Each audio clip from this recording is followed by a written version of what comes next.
El día de Acción de Gracias solía ser ese momento sagrado en que George cocinaba el pavo siguiendo paso a paso la receta de mi madre. No era solo una cena, era un acto de amor, un puente entre generaciones.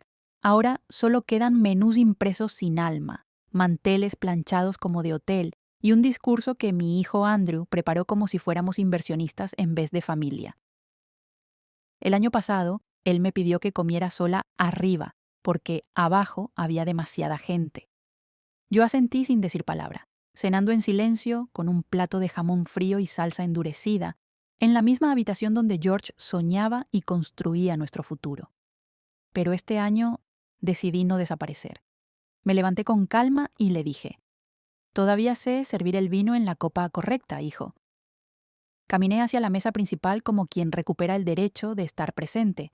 Andrew me miró sin rabia, sin ternura, solo con ese gesto aburrido de quien siente que su madre es un mueble fuera de lugar. Cuando alzó su copa, el silencio fue total. Abrimos 2 nuevas sucursales. Nuestra empresa ahora está valorada en $470 millones, dijo, como si hablara en una rueda de prensa. Luego se giró hacia mí, sonrió y soltó. Estamos contentos de que mamá esté bien de salud, para observar cómo seguimos su legado. ¿Observar? ¿Yo? La misma mujer que vendió su anillo de bodas para pagar sueldos, que caminó bajo tormentas de nieve para conseguir licencias, que llamó una y otra vez desde un teléfono de pared con la voz rota por la fiebre, rogando por una oportunidad para la empresa que ahora él presume. Y ahora solo puedo observar como si fuera una sombra. ¿Quieres saber lo que pasó después? Deja tu comentario abajo. Y si también quieres conocer la historia de mi hija, comenta con el número 2. Gracias por seguir conmigo en She Stories Margaret. Me quedé quieta, con la taza de té ya helada entre las manos. El corazón me pesaba como si llevara una roca dentro del pecho. La palabra observar me atravesó como un cuchillo sin filo, lento, cruel.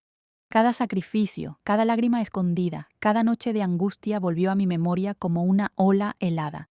Y aún así, no respondí. No grité. No reclamé. Solo me puse de pie, ajusté el cuello de mi blusa con dignidad y caminé hacia la cabecera de la mesa, donde la luz dorada iluminaba la foto de George sonriendo. Quise hablar, como hacía cada año desde su partida, para honrarlo. Y entonces abrí la boca, con la misma calma con la que una madre aprende a no romperse. Solo quería mencionar a tu padre, quien... Pero Andrew, con esa voz que no necesitaba gritar para herir, más fría que la primera nevada de noviembre, me interrumpió sin un ápice de duda. Ya basta, mamá. Deja de vivir en el pasado. Este es el tiempo de nuestra generación. ¿Puedes sentarte, por favor? Pero no me senté, no por terquedad, sino porque algo dentro de mí acababa de romperse. Andrew, no estoy aquí para competir ni reclamar nada. Solo quiero... Chas. Un sonido seco, violento, helado como una cachetada contra el alma. Y luego, silencio. Ni siquiera escuché con claridad lo que siguió. Solo sentí el ardor en mi mejilla y el vacío absoluto que se apoderó de la sala. Mi hijo. Mi hijo me acababa de abofetear durante la cena de Acción de Gracias, en la misma casa que yo ayudé a construir entregando mis mejores años, mis sueños, mi cuerpo cansado, frente a personas que solían llamarme mamá, la tía Margaret, la gran señora fundadora.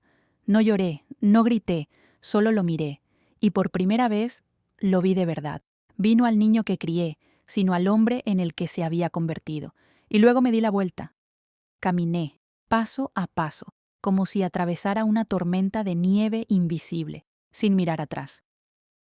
Aquella noche, conduje sola hasta la sede principal de la compañía, un edificio blanco de piedra, enclavado en el corazón artístico de Vermont, cuyos planos diseñamos juntos, George y yo, cuando aún hablábamos en nosotros. A ojos del mundo, era simplemente la oficina central de Asteria, pero su verdadero nombre, el que nunca fue revelado al público, era otro. Un nombre que decía mucho más: Whitmore Human Memory and Interactive Arts, WIMA. Un proyecto que comenzó cuando George aún respiraba, cuando entendimos que la vejez no solo necesitaba atención médica, sino también ser recordada, ser honrada, ser contada por quienes todavía tienen una voz, antes de que el silencio lo borre todo, preservar la memoria, a través del arte, del movimiento, de los diseños que dialogan con los ojos del alma. Un retrato entre padre e hijo puede convertirse en medicina contra la depresión. Una franja de color asociada al día de la boda puede despertar áreas dormidas del cerebro en personas que ya no recuerdan su nombre. No fundamos solo una empresa, creamos una red internacional de memorias humanas, viva, sensible, artística, conectada con centros de tratamiento en más de 9 países. Cada pieza fue codificada con una tecnología desarrollada exclusivamente por nosotros, y todos los derechos fueron registrados bajo mi nombre, Margaret Whitmore, valor estimado según estándares internacionales, $3.200 millones. George solía decir, esta empresa no se vende, es un museo viviente de lo que el ser humano fue y de lo que merece seguir siendo recordado. Andrew jamás se interesó por esa parte, nunca le importaron las memorias ni la belleza de lo intangible, solo le brillaban los ojos frente a las divisiones médicas, esas que permitían atraer inversión rápida, vender paquetes de cuidado premium y multiplicar ganancias. Pero yo sí recordaba. Y George también se aseguró de no ser olvidado. En una caja fuerte secundaria, cuya combinación solo yo conocía, reposaban los documentos originales de propiedad de WHMIA. Y sobre ellos, una nota manuscrita de George. Si algún día nuestro hijo olvida que alguna vez sostuvo un pincel antes que una calculadora, recuérdale esto: la memoria no se valora, se protege. A la mañana siguiente, entregué el único documento necesario, la revocación total de derechos y acciones a nombre de Andrew Whitmore, incluyendo todo uso comercial, imagen y asociación con WHMIA, sin escándalos, sin gritos, solo una tinta azul, una firma firme y una memoria que no iba a permitir ser manipulada ni vendida como mercancía. Durante años pensé que aquella bofetada en la cena fue el punto más bajo de Andrew, pero me equivoqué.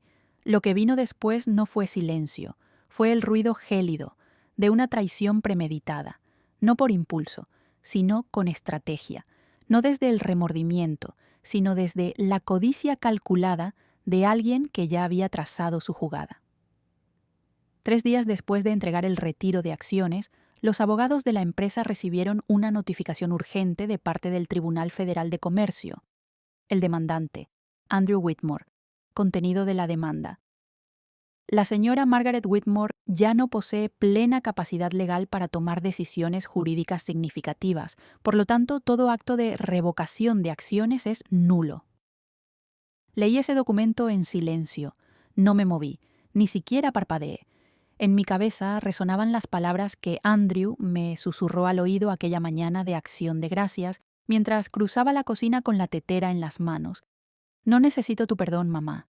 Solo necesito que no te interpongas. Ahora entendía todo. Él lo había planeado desde antes. Contrató a un equipo de abogados jóvenes, agresivos, conocidos por una táctica inquietante: ganar juicios desacreditando emocionalmente a personas mayores. En los archivos que acompañaban la demanda, Andrew incluyó grabaciones donde mi voz repetía frases confusas por haber olvidado la pastilla de la presión, clips de mí mezclando fechas durante una cena familiar y hasta un video de vigilancia en el que aparezco en el balcón mirando la neblina sin reaccionar.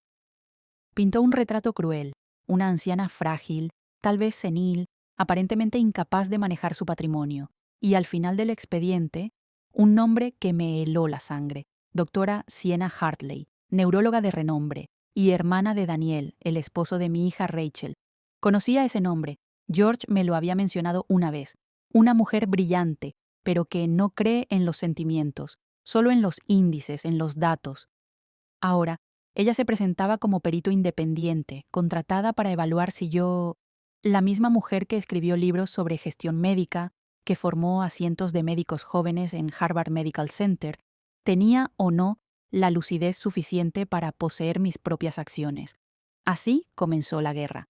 No con gritos, sino con documentos sellados y con citas judiciales silenciosas que aparecían en mi buzón como cuchillos envueltos en papel legal. Recibí una citación urgente del Tribunal Económico Humanitario, una entidad creada para resolver disputas patrimoniales que involucran a personas mayores. Lo extraño no era la citación, sino el lugar asignado para mi evaluación médica. No era un hospital público, tampoco un centro independiente de salud mental. Era el Instituto Silver Cove, una institución que, aunque parece neutral, ahora pertenece mayoritariamente a Whitmore Senior Living Corporation. Andrew, en secreto, había adquirido el 51% de sus acciones en los últimos 2 meses, justo después de que retiré su acceso a WIMEA, la empresa madre que George y yo fundamos con nuestras propias manos y memoria. Silver Cove fue alguna vez un proyecto satélite de WIMEA, pensado para usar el arte visual como terapia para ancianos con fatiga cognitiva.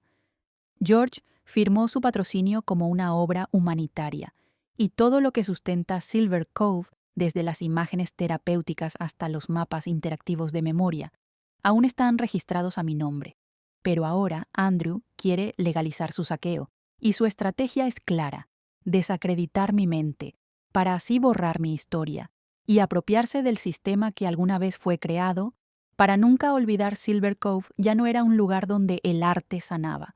Se había transformado en un arma intelectual elegante, donde a los ancianos se les reestructuraba la memoria, eliminando fragmentos dolorosos para que vivieran más felices en su etapa final. Sonaba humanitario, pero yo sabía la verdad. Cada paquete premium de recuerdos escondía una transacción silenciosa, una venta sutil de datos emocionales, donde los recuerdos genuinos eran editados, cortados, convertidos en productos, en mercancía con marca registrada. Y Andrew había metido mano justo en el punto más vulnerable. Entendí. Si yo accedía a someterme a una evaluación de capacidad en Silver Cove, bastaría con un informe sugerente sobre trastorno de percepción de la realidad para que me declararan sujeta a aislamiento temporal bajo protección legal.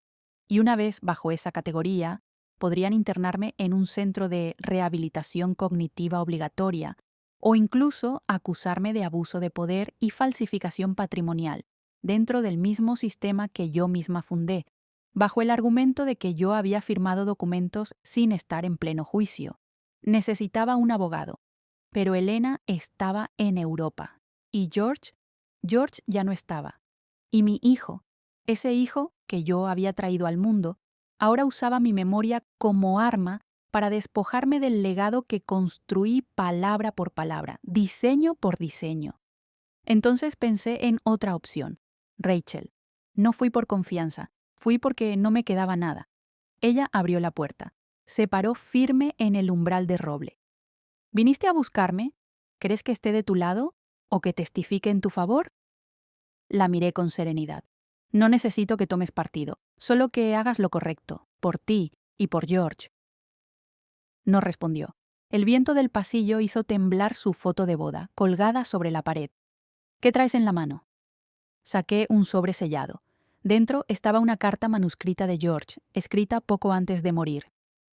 Si algún día nuestro hijo intenta destruirte, usa los archivos secretos de la caja fuerte en Vermont. Todos los contratos originales están allí. Y recuerda, no creamos Silver Cove para borrar memorias. Lo hicimos para preservar lo que merece ser recordado por siempre. Rachel tomó la carta. Sus manos temblaban. No dijo una palabra esa noche. Pero a la mañana siguiente me entregó 2 carpetas. La transferencia de acciones de Silver Cove falsificada por Andrew y los expedientes de 3 socios cuyo recuerdo fue eliminado tras someterse a los tratamientos de modificación de memoria. Luego, Rachel me dijo: «Solo hay una forma, mamá. Debes demostrar que aún tienes plena lucidez y hacerlo con algo que solo tú podrías hacer». 3 días después, me presenté ante el Tribunal Económico Humanitario. Una audiencia urgente, sin acceso al público. Afuera llovía. Adentro, el aire pesaba como una sentencia no dicha. Me senté junto a Clara Hargrove, ex colega de George y una de las pocas abogadas que alguna vez ganó un caso ante la Corte Suprema en defensa de adultos mayores. Clara viajó toda la noche tras recibir la llamada de Rachel. Ajustó con cuidado el micrófono, se inclinó hacia mí y susurró: «Solo mantenga la calma, Margaret. ¿Tenemos las pruebas suficientes para desmontar esta farsa? La puerta se abrió. Andrew entró, impecable en un traje oscuro, planchado hasta el último pliegue. No tenía la expresión de un hijo enfrentando a su madre. Parecía un ejecutivo negociando una fusión, no alguien en medio de un juicio familiar. Detrás de él lo seguían 3 abogados jóvenes. Al frente, Victor Salton, conocido como el hombre que demuele testimonios emocionales. El juez Blackwell presidía desde el estrado, con una mirada que cortaba el aire como escáner clínico. Clara se inclinó hacia mí y susurró. Estudió en Yale con Andrew, pero su historial es limpio. Hoy dependeremos de los argumentos. La audiencia comenzó. Víctor se levantó primero. Señoría, el demandante, señor Andrew Whitmore, solicita que se suspendan de inmediato todas las facultades legales de la señora Margaret Whitmore, alegando deterioro cognitivo de nivel 3, según el informe del Instituto Silver Cove, firmado por 3 neurólogos independientes. Clara respondió sin vacilar. Señoría, ese informe carece de imparcialidad. Una de las firmantes, la doctora Sienna Hartley, tiene lazos familiares con el demandante. Además, Silver Cove fue adquirido recientemente por el propio señor Andrew. Víctor ni pestañeó. La adquisición se concretó después de la evaluación y fue notificada públicamente. Todos los documentos han sido verificados. Clara tomó un folder y lo dejó caer con firmeza sobre la mesa. Entonces permitamos que el tribunal escuche esta grabación. Prueba que el señor Andrew presionó a personal de Silver Cove para falsificar los resultados. En ella se le escucha decir: hagan que parezca que mi madre está confundida, y les doy un 20% más de participación a Hartley. Silencio total. El juez frunció el ceño. Necesito 10 minutos para revisar la grabación. Por un instante creí que la justicia llegaría, que algo, finalmente, saldría a la luz. Pero apenas 7 minutos después, un asistente entró en la sala y entregó al juez un sobre rojo, sellado. El juez lo abrió, leyó. Su rostro cambió de inmediato. Clara frunció el ceño. ¿Qué pasa? El juez golpeó el mazo. Durante la revisión de este caso, el tribunal ha recibido una alerta confidencial de la Comisión Federal de Transferencias Patrimoniales, FSCT. Indica que la señora Margaret habría firmado un documento de transferencia de activos al extranjero, en un momento en que ya existían sospechas sobre su capacidad mental. Me levanté de golpe. Yo jamás firmé eso. Víctor se adelantó y colocó una copia sobre la mesa. Este es el contrato electrónico con firma digital de la señora Margaret, fechado hace 18 días. Tiene huella dactilar y código de verificación. Clara se levantó de golpe. Eso es imposible. Esa firma pudo haber sido falsificada con herramientas de replicación biométrica. Solicito una auditoría independiente de inmediato. Pero el juez ya había golpeado el mazo por segunda vez. La solicitud será registrada, pero para proteger los intereses de los accionistas y evitar la posible fuga de activos, este tribunal ordena la detención temporal de la señora Margaret Whitmore por 7 días en el Centro de Control Conductual hasta que se determine la autenticidad de los documentos. Sentí que las piernas me fallaban. Clara se levantó indignada. Señoría, esto es una farsa premeditada. No pueden encarcelar a mi clienta basándose en un documento sin validación técnica. Pero el juez Blackwell no la miró. Me miró a mí. Y luego desvió la vista. Yo, la mujer que construyó desde los cimientos una red de apoyo humanitario para los ancianos. Fui escoltada fuera de la sala por 2 oficiales vestidos de civil, sin esposas, pero con una herida en el alma que dolía más que cualquier grillete. Nadie se levantó a protestar. Nadie gritó: «¡Esperen! Ella es su madre». Solo Andrew, mirando su celular, escribió un mensaje breve, probablemente avisando al consejo. El plan avanza según lo previsto. En el vehículo policial me sentaron entre 2 personas que no dijeron una palabra. Yo tampoco lloré. Solo observé la lluvia deslizarse por el vidrio. Cada gota parecía arrastrar años enteros de mi vida. Y de pronto, un auto negro comenzó a seguirnos. La ventanilla se bajó un poco. No pude ver el rostro, pero vi la mano. Una mano con cicatrices antiguas y un anillo de plata grabado con el símbolo de George. Ese anillo solo lo había usado una persona. Fui llevada a una unidad humanitaria de detención para personas mayores sospechosas de deterioro cognitivo. Todo era blanco, no había relojes, no había calendarios, y el personal sonreía como si todo fuera parte de unas vacaciones programadas. 3 días sin teléfono, sin correspondencia, sin mi nombre real, solo una pulsera plástica con código. Paciente número 927A. Margaret W. El cuarto día, una enfermera trajo una taza de té. Antes de irse, deslizó un pequeño papel bajo la bandeja, solo una frase escrita a mano. No intente recordar, están intentando borrar su memoria, pero existe una copia original, en algún lugar, bajo el sótano de Silver Cove. Terminé de leer el papel, las manos me temblaban, no por miedo, sino porque entendí algo con claridad escalofriante. Alguien dentro del sistema me estaba ayudando. ¿Pero quién? ¿Y por qué? ¿Mi memoria se había convertido en un blanco a destruir? Dicen que el dolor más grande no es ser olvidado, es ver cómo manipulan tu pasado, cómo lo reescriben frente a todos, para que el mundo crea que nunca fuiste realmente tú. Y Andrew, mi propio hijo, había elegido ese camino con precisión quirúrgica. Me mantuvieron encerrada en la unidad de evaluación conductual número 17, conocida también como Silver Cove Bunker, un centro donde recluyen temporalmente a personas acusadas de deterioro cognitivo de grado 3. No había barrotes, no había guardias, solo luces blancas suaves, coordinadores vestidos con trajes grises y una voz femenina generada por inteligencia artificial que se repetía cada mañana. Bienvenido al espacio de restauración. No todo lo que usted recuerda es real. No todo lo que usted cree es verdad. Confíe en los datos. En el segundo día, lo entendí con certeza. Algo no estaba bien. Nadie me llamaba por mi nombre, solo por un código. Sujeto predecesor unidad M.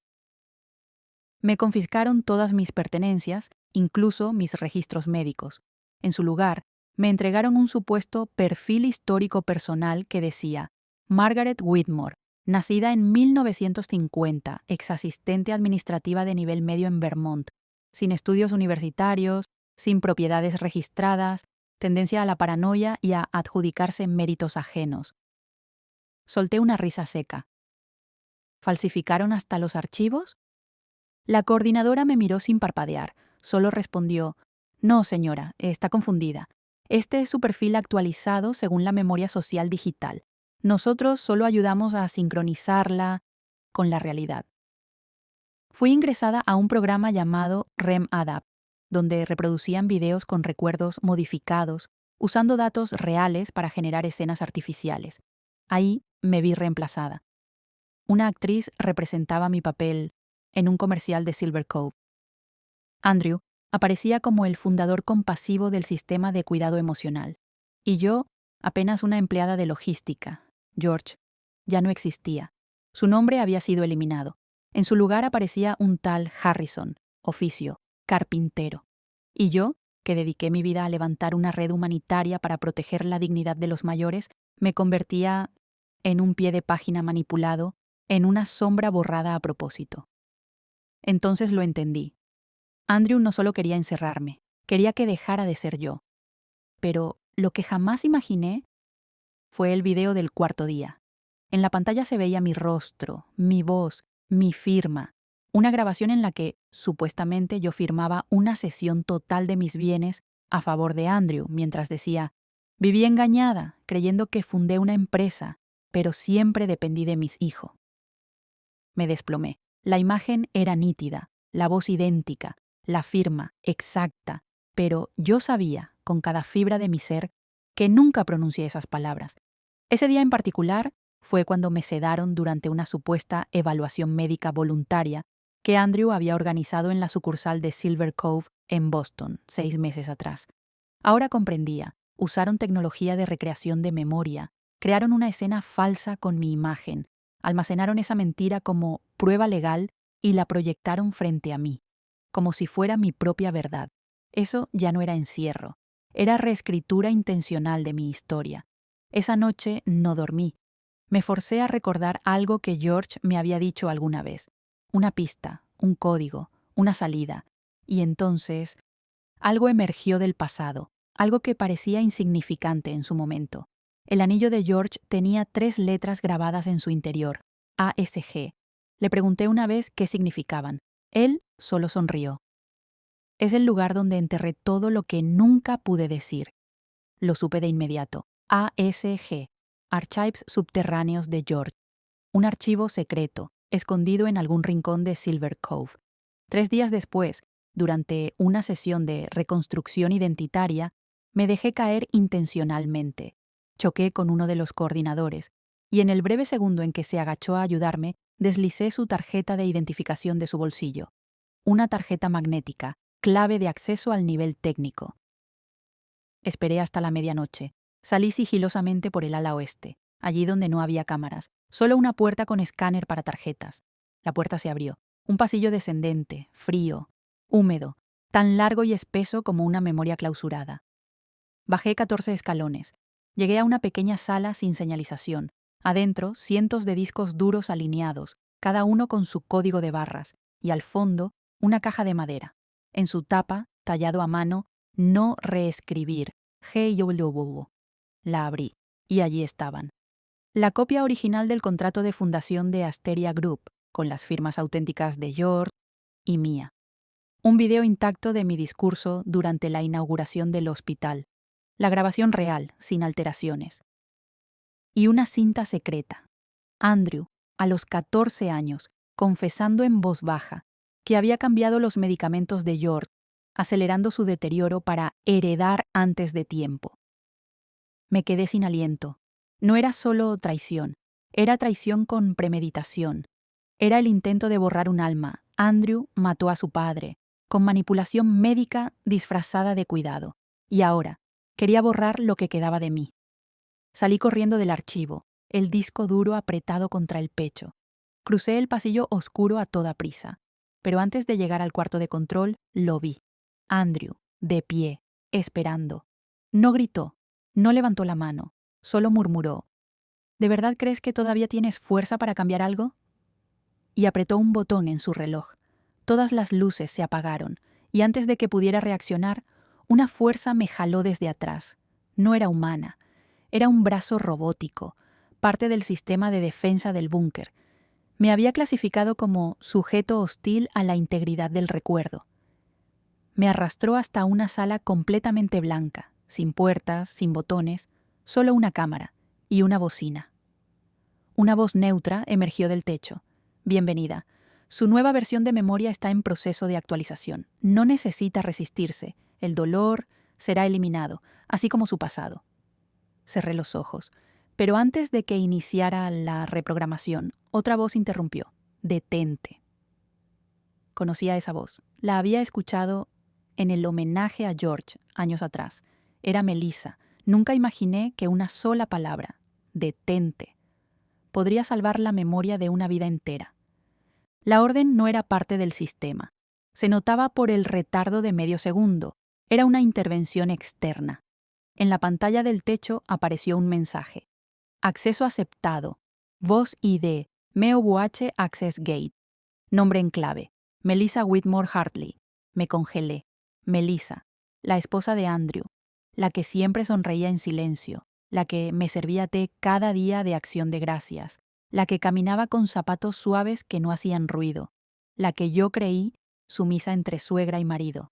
Pero la voz que siguió ya no era la Melissa que yo conocía. Margaret, si aún puedes oírme, escúchame bien.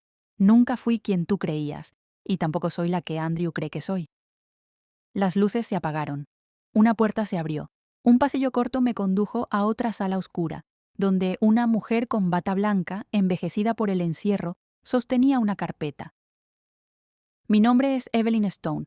Fui jefa del área de neurorecuerdos en Silver Cove, hasta que me negué a borrar la memoria de una paciente que aún estaba lúcida. Andrew me acusó de fraude académico y me encerró aquí. La miré. Sus ojos brillaban, agotados pero verdaderos. Su voz fue la primera palabra honesta que escuché en días. Estábamos en el mismo piso. Evelyn había sido forzada a desarrollar fármacos de suavización de memoria, disfrazados como antidepresivos, pero en secreto escondió una línea de código defectuosa. una vulnerabilidad en el sistema que interrumpía el borrado si se detectaba una voz con prioridad de acceso. ¿Y quién tenía esa prioridad? Melissa. Evelyn bajó la voz. No sé si me vas a creer, pero Melissa no solo es tu nuera, fue alumna de George. Él financió su doctorado en bioética médica. Eran aliados mucho antes de que tú lo supieras. Me quedé paralizada. Melissa solía visitar el hospital en los últimos días de George, llevaba la banda, preguntaba cada detalle sobre su cuidado. Yo creí que era cortesía, ahora entiendo, era un código, una agente encubierta, alguien que George había dejado atrás para observar a Andrew, cuando él ya no estuviera. El plan comenzó desde que George dejó el caja fuerte de Vermont. Fue Melissa quien ayudó a transferir su contenido a Evelyn, antes de que el sistema de Andrew pudiera intervenir. Pero para ser la mediadora, ella aceptó un pacto en silencio: casarse con Andrew. Un acuerdo que nadie conocía. Un papel interpretado con precisión quirúrgica hasta ahora. Mientras tanto, Andrew ya había contraatacado. Un video viral apareció en las redes. Mi madre. Una delirante comprada con lástima. En él combinaron imágenes mías, en estado de confusión, en pleno encierro, con escenas manipuladas donde aparezco riendo, balbuceando frases sin sentido. Lo titularon como una entrevista exclusiva, en la que yo supuestamente decía: yo no hice nada, Andrew lo construyó todo, solo imaginé haber contribuido. Ese video se difundió masivamente en las plataformas sociales de Whitmore Corporation, potenciado por miles de cuentas falsas que imitaban perfiles de personas mayores. Cada comentario, un latigazo. Debería agradecer que al menos tiene cama. La generación pasada debería aprender a callar. Una buena madre no pelea por propiedades. Clara, mi antigua abogada, fue suspendida temporalmente por distorsionar evidencia. Rachel fue forzada a renunciar al consejo de Asteria. Y Helena simplemente desapareció. Andrew ya no usaba el derecho como arma. Ahora intentaba borrarme del recuerdo colectivo, convertirme en nadie que valga ser recordado. Pero cometió un error. La memoria real no se borra. Si alguna vez sirvió para salvar a alguien, Evelyn y yo enviamos en secreto los archivos originales, utilizando una vía antigua que Melissa había programado desde hace años, el canal IHPR Ginebra, la Red Internacional de Protección Humanitaria. Enviamos el video original de mi discurso en la inauguración, el contrato de acciones jamás divulgado y el último videodiario de George, donde decía: si algún día Margaret es forzada a convertirse en otra persona, quien debe hablar no es ella, sino quienes alguna vez salvaron su memoria gracias a ella. 2 días después, apareció un artículo anónimo en la red internacional: la fundadora que enterraron y la mujer que intentaron reprogramar. El texto exponía, con lujo de detalles, cómo Margaret Whitmore fue víctima de una red empresarial interna que intentó distorsionar su identidad, falsificar recuerdos y eliminar su rol en la creación del sistema de cuidado más avanzado para personas mayores. El artículo incluía un código QR para descargar las pruebas originales. En solo 12 horas, el artículo fue traducido a 14 idiomas. Andrew organizó una rueda de prensa urgente, pero todo se volvió en su contra. Un alto ingeniero de Silver Cove, premiado con $2 millones por su supuesto avance en REM-ADAPT, se levantó en medio del evento y declaró ante las cámaras: renuncio al premio. Esa tecnología se usó para borrar los recuerdos de la madre del verdadero fundador. El Departamento de Justicia abrió una investigación federal. Evelyn fue citada como testigo clave. Melissa desapareció del radar mediático. Solo me dejó un correo con una línea: perdón por haber sostenido este papel tanto tiempo, pero ahora le toca a usted escribir de nuevo. Fui liberada, no porque alguien me perdonara, sino porque ya no había forma de negar que yo era yo. No regresé a Asteria, no di entrevistas, no ofrecí discursos, solo escribí una frase, en la página oficial: nunca subestimen a una madre reprogramada, porque ella sí recuerda la verdad. La audiencia judicial se declaró pública tras la investigación, Decenas de reportajes internacionales, los testimonios de Evelyn y Melissa, enviados desde un paradero secreto, y los archivos originales del archivo cifrado de WHMIA fueron entregados al Consejo de Jueces. A las 4 de la madrugada me retiraron del aislamiento, escoltada bajo protección especial. Pero aún no sabía que Andrew tenía preparada una carta aún más vil. 30 minutos antes de entrar a sala, me llevaron al comedor temporal para testigos. Todo parecía tranquilo, hasta que la enfermera que repartía la comida me miró y preguntó: ¿Desea un poco de salsa de miel? Me detuve en seco. Nunca he comido miel, tengo una alergia leve, y solo Andrew lo sabía. George lo había anotado en mi expediente médico hace años.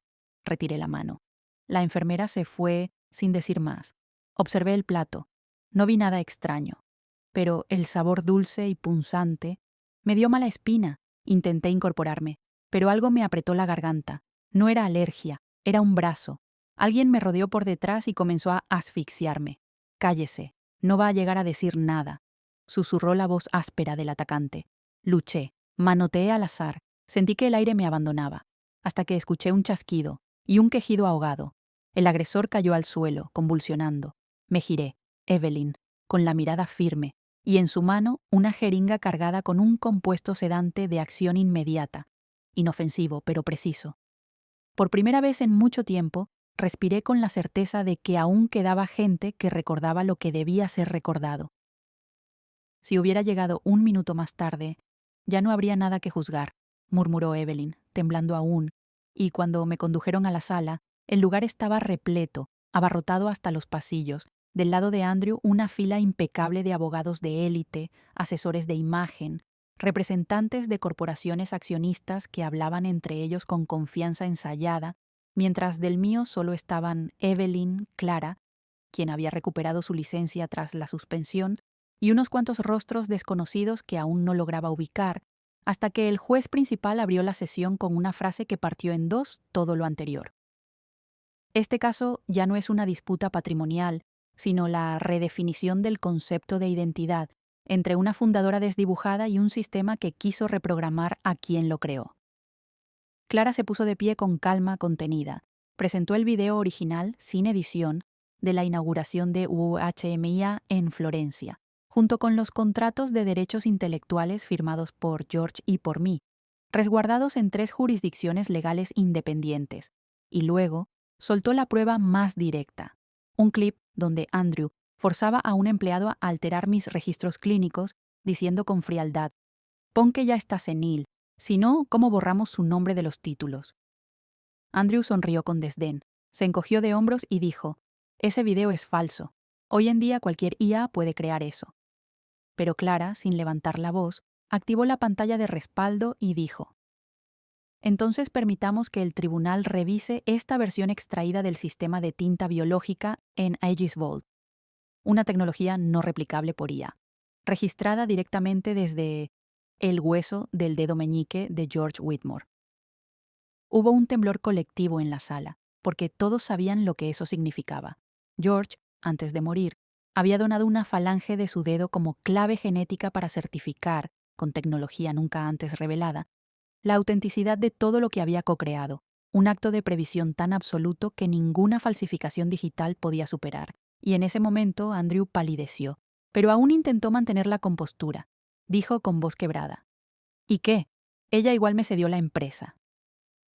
Clara entonces mostró otro video, uno de apenas 25 segundos, donde se veía a Andrew, con solo 14 años, grabando a escondidas a George, quien tosía en la cama, mientras él susurraba a su amigo: «Está por morir. En cuanto lo haga cambio el testamento. Confía». No hizo falta decir más. Varios de los principales accionistas se levantaron de inmediato y anunciaron su retiro del consejo directivo, además de exigir el congelamiento inmediato de los activos controlados por Andrew. Y cuando todos creyeron que el giro final ya había llegado, Evelyn se adelantó con un escaneo cerebral en la mano.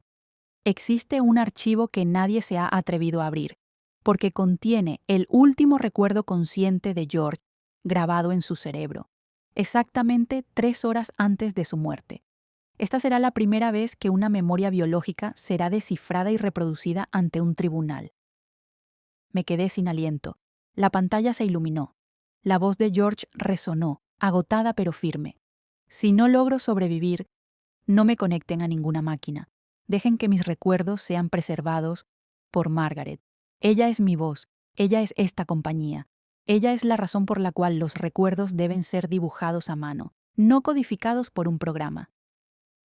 El silencio cayó como una losa sobre la sala. Nadie se movía, nadie respiraba. El juez golpeó el mazo con solemnidad. La señora Margaret Whitmore es reconocida como la legítima propietaria de todas las acciones de UHMIA y sus activos asociados. Esta audiencia queda temporalmente cerrada. Yo no celebré. No levanté los brazos. No sentí alivio. Solo observé, en silencio, cómo Andrew era escoltado por 2 oficiales hacia la parte trasera de la sala. No me miró. Ni una sola vez. Pero justo cuando la puerta comenzaba a cerrarse tras él, se detuvo. Giró la cabeza. Su mirada era fría, serena, como si la victoria no le importara. Y dijo, ¿crees que esto terminó, mamá? Solo ganaste una audiencia. ¿Sabes qué día es hoy? Es el último día en que serás dueña de Wamia. El aire se congeló. Clara se levantó de golpe. ¿Qué dijiste? Evelyn apretó los dedos contra el respaldo de su asiento. No, no puede ser. Yo me puse de pie, el corazón martillando mi pecho. Andrew, ¿qué has hecho? Él solo sonrió. Una sonrisa mínima, cortante, vacía. Deberías revisar la cuenta bancaria corporativa y el sistema de dominios globales. A las 11 en punto de la mañana empieza lo interesante. En ese instante, un técnico irrumpió en la sala pálido, jadeando, con una laptop temblorosa entre las manos.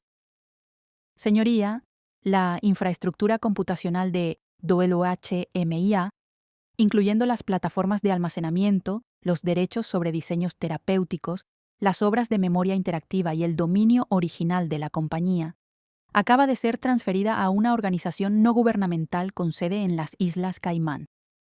Clara gritó, «Eso es imposible. La empresa estaba bajo congelamiento judicial. No podían hacer transferencias». El técnico balbuceó. Usaron una orden de ejecución programada. Fue instalada hace 2 años. El sistema estaba preparado para activar la transferencia automáticamente, justo al momento de la sentencia del tribunal. Todo se movió fuera de la jurisdicción de Estados Unidos. Me quedé sin palabras, ni lágrimas ni gritos, solo vacío. George me lo advirtió una vez, cuando aún creíamos que podíamos proteger la empresa. Andrew nunca vio a WHMIA como un legado. Para él, la memoria era un activo, y el activo, una herramienta de control. No le interesaba heredar la compañía, solo quería destruirla. Para que yo no pudiera conservar nada. En la gran pantalla de la sala de audiencias apareció la última línea de código ejecutada 14 minutos atrás. Ejecutar protocolo caída de memoria 3.0. Objetivo: desactivar por completo los derechos de propiedad intelectual sobre los recuerdos originales. Sentí que las rodillas ya no me sostenían. Evelyn apenas podía mantenerse en pie. Clara cayó en la silla, sin aire. Nadie pudo detenerlo. Nadie lo vio venir. Porque Andrew había colocado la bomba mucho antes de que yo siquiera entendiera que ya no era su madre en sus planes. Permanecí inmóvil, sola, en una sala blanca después del juicio. No había nadie allí, solo un banco de madera gastado, un vaso de agua tibia y una pantalla que ya no mostraba más que una línea de texto en rojo intenso. Propiedad intelectual, desactivada, 30 años de memoria, 30 años dedicados al desarrollo de terapia visual, de mapas emocionales, de modelos interactivos para ancianos con deterioro cognitivo. Todo fue arrancado de mis manos en apenas 14 minutos después de que el juez declarara que yo había ganado. George solía decirme, no necesitamos proteger todo con leyes, lo que se guarda con memoria verdadera no se borra tan fácil. Pero hoy comprendí que incluso la memoria verdadera puede ser vencida, cuando el golpe fue programado desde el pasado. Clara y Evelyn corrieron por todos lados buscando revertir la transferencia, pero las redes internacionales de datos no lo registraban como una anomalía, porque el comando había sido ingresado antes de que yo revocara las acciones de Andrew. Es decir, cuando aún guardaba silencio, Él ya había instalado el mecanismo de autodestrucción, esperando solo este momento. Los recuerdos no se perdieron, pero ya no llevaban mi nombre. Salí del tribunal con un bolso sencillo.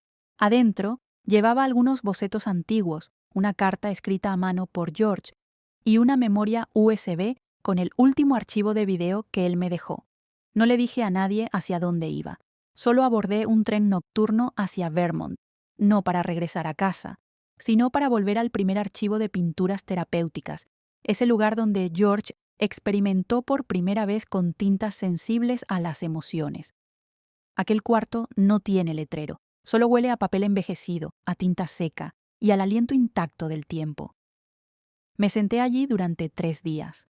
No hablé, no comí mucho, no dormí del todo, solo miré, una por una, las pinturas, los rostros, madres, padres, niños perdidos en el Alzheimer, personas que dibujaron con emociones verdaderas. Todas esas obras yo las documenté, las protegí y firmé con una frase que aún vive en mi memoria. Este cuadro no está hecho para exhibirse, está hecho para recordar por quienes ya no pueden hacerlo. Las pinturas aún estaban allí, pero mi firma ya no tenía valor legal. Evelyn me llamó al cuarto día. Dijo que podríamos iniciar una nueva demanda, que había esperanza, pero que el proceso tomaría al menos 2 años. Y para entonces, quizá ya no quede sistema que rescatar. Me reí, no por rendición, sino porque por fin entendí. Ya no era una lucha por recuperar propiedad. Era una lucha por no perderme a mí misma. A la mañana siguiente, abrí la USB que George había dejado. El único archivo que aún no me había atrevido a ver. La pantalla se encendió. George, sentado en su viejo sillón, con la mirada perdida en el horizonte, Margaret. Si estás viendo esto, significa que nuestro sistema ha caído. Y no me entristece. Solo quiero que sepas algo. No importa a nombre de quién esté el mundo allá afuera. La única persona capaz de recordar con verdad es aquella que jamás negó su propia memoria. Y sobre Andrew, si destruye todo, deja que lo haga, porque lo único que nunca podrá arrebatar es el arte que guardas en el corazón. Me dejé caer sobre la mesa. No lloré. Solo apreté con fuerza el último cuaderno de bocetos. Comprendí, al fin, que no podría recuperar WHMIA como antes.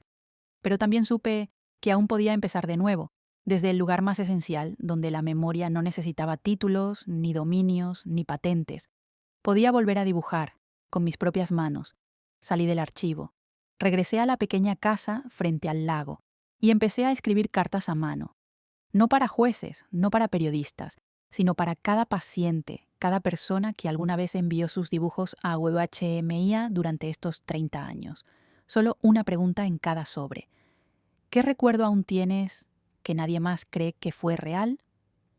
7 días después recibí 112 respuestas, desde Estados Unidos, desde Italia, desde Colombia, desde un asilo en Japón, todas escritas a mano. Todas contaban un recuerdo pequeño, uno que nadie más recordaba, solo quien lo vivió, y entendí. La memoria verdadera puede ser expulsada de un sistema, pero jamás podrá ser arrancada de un corazón que todavía la sostiene. Abrí un nuevo espacio, sin nombre legal, sin registros, solo un rincón que llamé el taller silencioso. Allí, personas mayores llegaban a pintar, con manos temblorosas, con tinta despareja, con trazos inciertos, pero cada línea era una forma de volver a ser ellos mismos. Una tarde, mientras barría, una niña de unos 8 años entró al salón y se detuvo frente a un cuadro. Me preguntó: «Usted pintó esto, es muy bonito. Lo vi en un sueño, pero mi mamá dice que solo fue mi imaginación». Me agaché y le pregunté: «¿Qué recuerdas de ese sueño?». Respondió: «Había un señor con camisa blanca, estaba sentado junto a la ventana y me dijo que volvería en primavera». Sentí un escalofrío. El cuadro que señalaba era el último boceto que George había dejado. Nunca se exhibió, nunca fue archivado, nunca compartido. Solo George y yo sabíamos de su existencia. Miré a la niña. Ella sonrió. Ya no pensaba en la empresa, ni en WWMIA como edificio o corporación. Había aprendido a soltarla, como quien suelta una prenda vieja, porque la piel ya no se acomoda a esa tela. Pero hay cosas que, cuando las dejas ir, regresan de formas inesperadas. La mañana del 1 de marzo recibí una videollamada. La pantalla se encendió. Era doña Sylvia Young, de 83 años, desde Arkansas. Ella había sido paciente en el programa de recuperación emocional a través del arte, en la sede de WAMIA en Dallas. Y al ver mi rostro en la videollamada, lo dijo sin titubeos. Sé quién es usted. Usted fue quien tomó el primer pincel para pintar de nuevo mis recuerdos cuando incluso mis propios hijos me llamaban delirante. Así que, si usted no puede recuperar la empresa, déjenos hacerlo por usted. No alcancé a responder. Silvia giró la cámara. Apareció una pequeña sala de reuniones, casi 30 adultos mayores sentados alrededor de una mesa, cada uno con una tableta en la mano. En las pantallas, un sitio web titulado Amigos de Margaret. Los cuadros no son para olvidar. Lloré. No por sorpresa, sino porque por primera vez en décadas de haber caminado al lado de George, vi cómo aquella idea de memoria compartida se convertía en acción real, tangible, fuera de las oficinas, más allá de cualquier sistema. En solo 72 horas, miles de personas mayores en todo Estados Unidos se movilizaron al unísono, enviaron peticiones al Departamento de Justicia exigiendo revisar la desactivación de $1.000 millones en el presupuesto federal WHMIA como un acto de destrucción de patrimonio cultural intangible. Enviaron un dibujo, hecho por ellos o por algún familiar que participó en WHMIA, acompañado por una frase común: yo aún recuerdo, gracias a Margaret. Y más aún, lograron reunir $4.3 millones en fondos legales aportados por más de 20.000 personas mayores y sus familias de todo el país. Clara me llamó entre lágrimas. Margaret, esto se volvió una chispa inesperada. La Corte Federal acaba de reabrir el caso bajo una figura inédita. Por primera vez en la historia, una entidad desactivada será considerada para su restitución, gracias a pruebas emocionales y al legado espiritual de su comunidad. Evelyn, aquella que casi lo perdió todo por enfrentarse a Andrew, ahora fue invitada como asesora experta en el recién creado Consejo Nacional de Patrimonio de la Memoria. Rachel, después de un tiempo sin saber de ella, me envió una carta manuscrita. En uno de sus párrafos escribió: nunca entendí a mamá, pero hoy, al ver cómo personas desconocidas la defienden como si fuera su propia sangre, empecé a comprender. Mamá no solo fundó GOHMIA, mamá es una memoria viva, y a veces eso es el mayor tesoro que se puede tener. 3 meses más tarde, el tribunal anunció oficialmente la restitución total de los derechos de propiedad intelectual de UHMIA a mi nombre, con una única condición. La organización ya no será una empresa comercial, sino una fundación de memoria colectiva en pintura, patrocinada por adultos mayores y coordinada sin fines de lucro por Margaret Whitmore. Acepté, sin dudarlo. Ni por un instante WHMIA volvió a abrir sus puertas, pero en un espacio distinto, sin rascacielos, sin accionistas, sin ejecutivos, solo una red abierta donde cualquier persona puede enviar un dibujo, una memoria, un recuerdo que alguna vez fue considerado insignificante o incluso ridículo. Creamos las estaciones de dibujo itinerantes, autobuses reacondicionados que llevan tinta, papel, pinceles y jóvenes voluntarios que viajan a hogares de ancianos, comunidades rurales, barrios olvidados. Aquí nadie necesita ser artista, solo hace falta recordar algo y estar dispuesto a compartirlo. Yo ya no soy la CEO, soy la señora que se sienta junto a la puerta del bus, sirve té, prepara la tinta y pregunta con voz suave: ¿qué te gustaría volver a dibujar, aunque nadie nunca haya creído que lo recuerdas bien?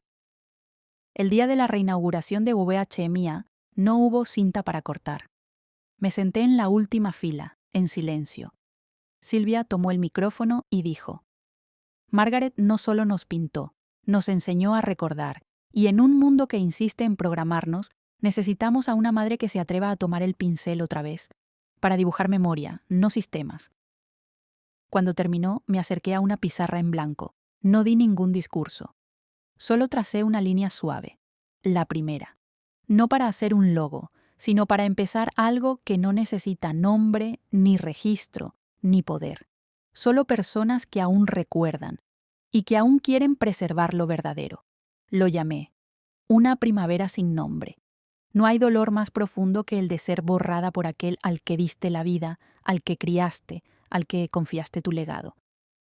Pero Margaret no se vengó con odio, respondió con memoria auténtica, con constancia silenciosa y con una fe imposible de programar, que incluso los recuerdos robados, distorsionados o hundidos en datos pueden renacer si alguien se atreve a dibujarlos de nuevo con la mano. Esta historia no trata solo de una madre despojada de su empresa, trata de toda una generación que fue empujada al margen y que hoy se levanta con inteligencia, compasión y memoria irreemplazable para reclamar su lugar. Si alguna vez sentiste que te llamaban anticuado, inservible o que debías olvidar tu pasado, si guardas un recuerdo que nadie te creyó, pero tú nunca olvidaste, si alguna vez perdiste tu voz solo por haber envejecido, deja un comentario abajo. ¿Qué parte de tu vida fue negada, pero tú aún recuerdas con claridad? Dale like si esta historia te hizo pensar o te tocó el corazón.